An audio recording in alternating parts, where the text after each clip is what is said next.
If you think Central Asia is just a bunch of flat deserts and empty space, you are missing out on the most dramatic mountain scenery on the entire planet. Most people can't even find Tajikistan on a map, which is exactly why it's the best place for you to go before the rest of the world finds out about it. Tajikistan is a place that feels like it belongs in a fantasy movie. We are talking about mountains so high they touch the clouds, lakes that change color right in front of your eyes, and a culture that is so welcoming it actually feels a bit overwhelming at first. You might arrive as a stranger, but you will definitely leave feeling like you have a dozen new cousins. In this video, I'm going to walk you through 30 incredible things you can do in this country. We are going to start in the clean, green streets of the capital city, climb up into the roof of the world on the Pamir Highway, and finish with a sport that involves horses and a goat carcass. By the end of this, you'll realize why a trip here is the ultimate test for any real traveler.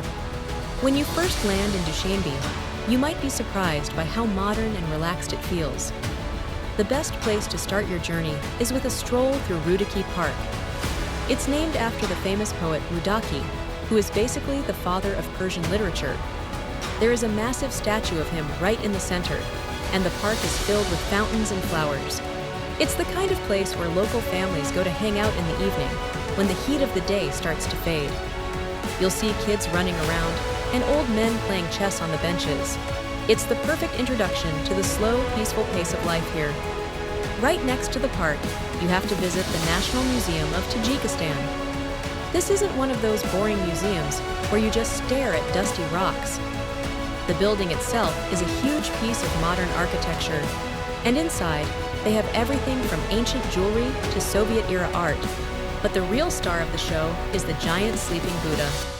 It's about 13 meters long and dates back over 1,500 years.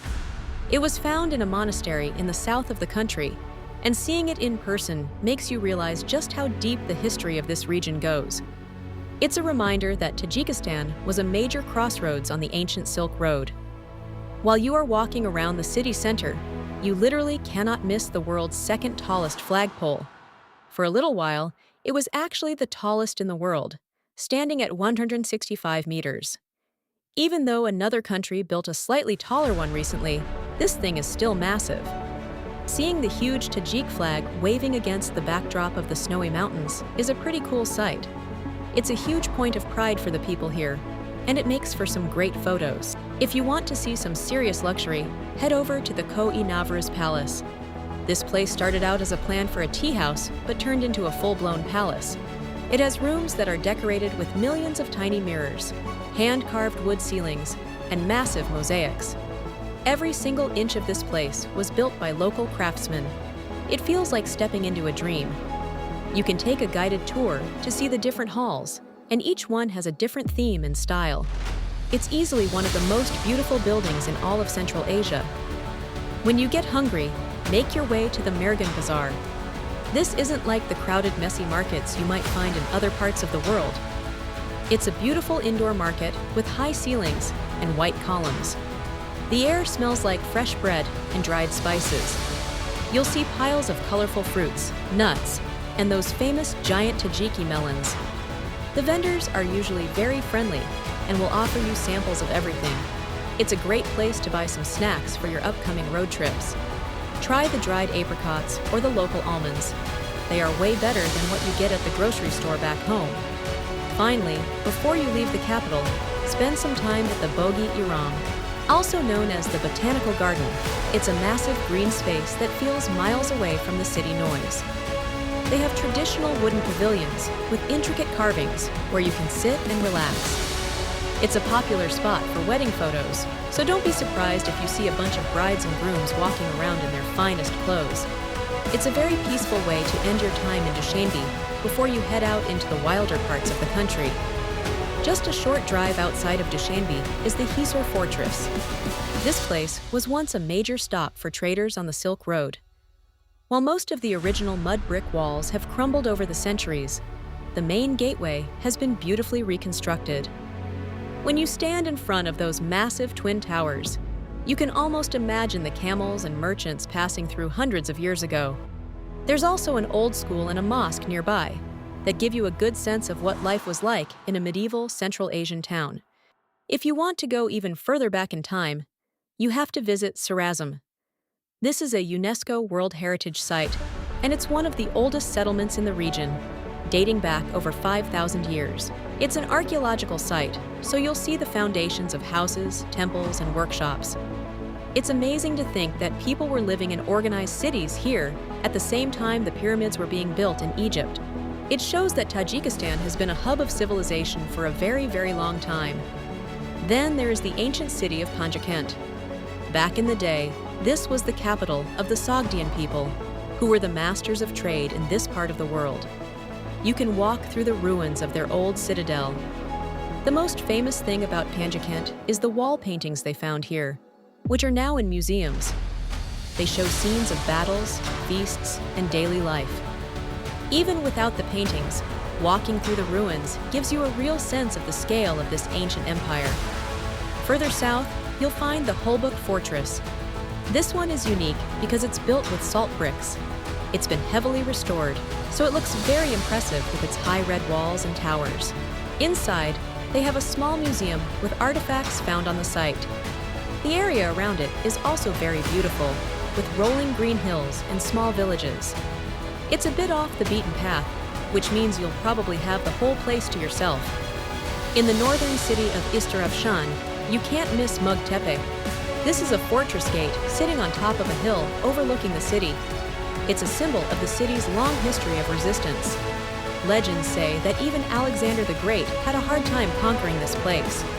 From the top of the hill, you get a great view of the blue-domed mosques and the old winding streets of the city below. It's a perfect spot to watch the sunset. Now we are getting to the real reason people come to Tajikistan: the nature. First on the list is Iskandar Kul, also known as the Lake of Alexander. It's a stunning turquoise lake tucked away in the Fan Mountains. Legend says Alexander the Great stopped here with his army. The water is freezing cold, but it's so clear it looks like a mirror reflecting the jagged peaks around it. There is also a huge waterfall nearby that people call the Niagara of the Fan Mountains. For something truly wild, head to Lake Karakul in the Pamirs. This lake is actually located inside a meteor impact crater. It's over 3,900 meters above sea level, which makes it one of the highest lakes in the world. The water is salty, and the surrounding landscape looks like the surface of the moon. There aren't many trees up here, just vast open plains and snow-capped peaks in the distance. It's a very remote and quiet place that makes you feel very small.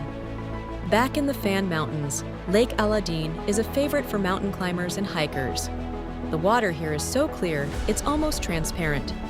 Most people camp here under the stars. And let me tell you, because there is zero light pollution, the Milky Way looks absolutely insane.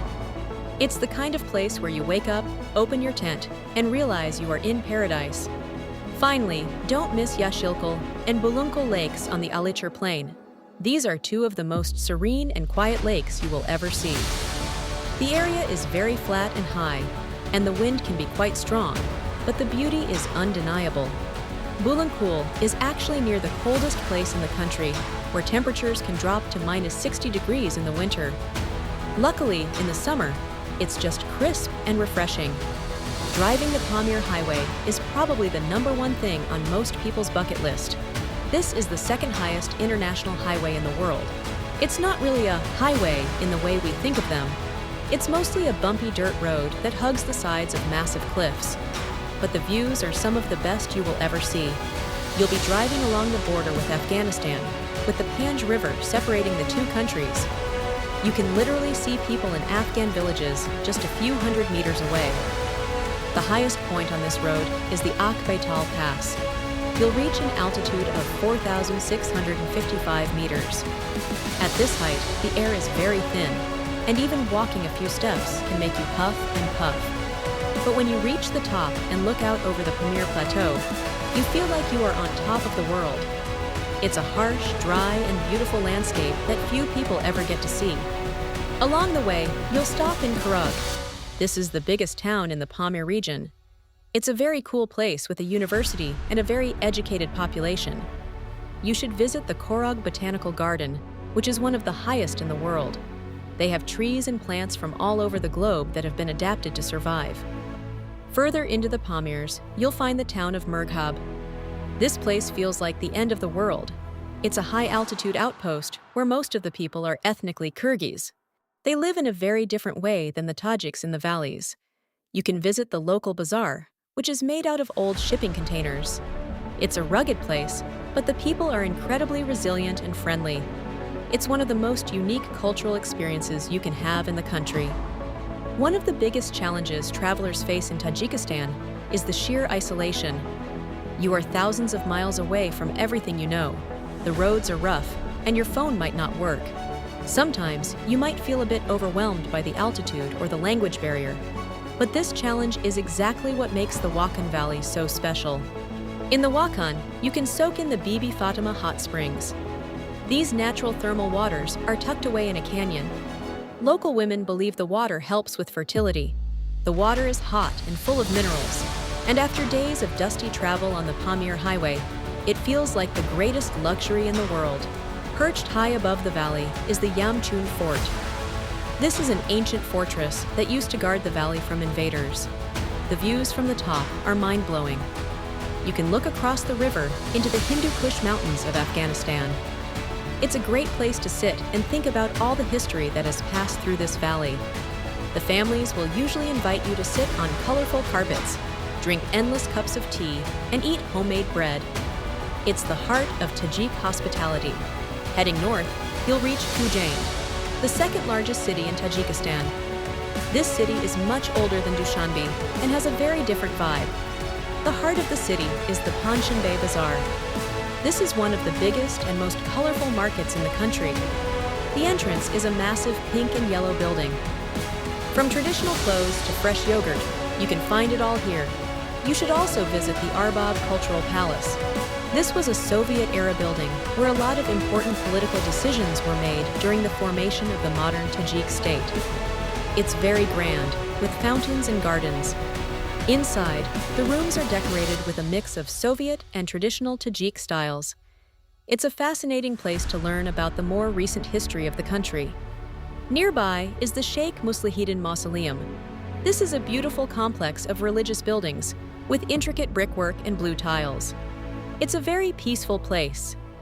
The architecture is a great example of the Islamic heritage of the northern part of the country. You cannot leave Tajikistan without eating kurutab. This is the national dish, and it's a vegetarian's dream.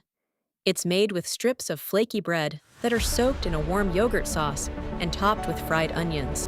Usually, it's served in a large wooden bowl, and everyone eats from the same dish with their hands. It's heavy, delicious, and the ultimate comfort food. To really understand the local pace of life, you need to spend time in a chaikhana, or tea house. These are everywhere and are more than just places to drink tea. You sit on a raised platform called a tapchin, lean back on some pillows, and just watch the world go by. It's the perfect place to rest your legs.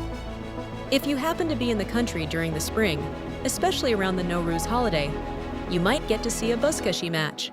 This is a traditional Central Asian sport played on horseback. The goal is to grab a goat carcass and carry it to a scoring circle. It sounds wild, and it is. It's a high-energy, dusty, and intense game that shows off the incredible horse riding skills of the local men. It's an experience you will never forget. Tajikistan is a place that stays with you long after you leave. It's not always the easiest place to travel, but the rewards are massive. Whether you are standing on a mountain pass or sharing tea in a village, you'll feel a sense of adventure that is hard to find anywhere else. Check our video descriptions for the best deals in hotels and accommodation, flights, attractions and tours, travel eSIMs and insurance, transfers and airport services, trains and buses, car and bike rentals, cruises, package tours.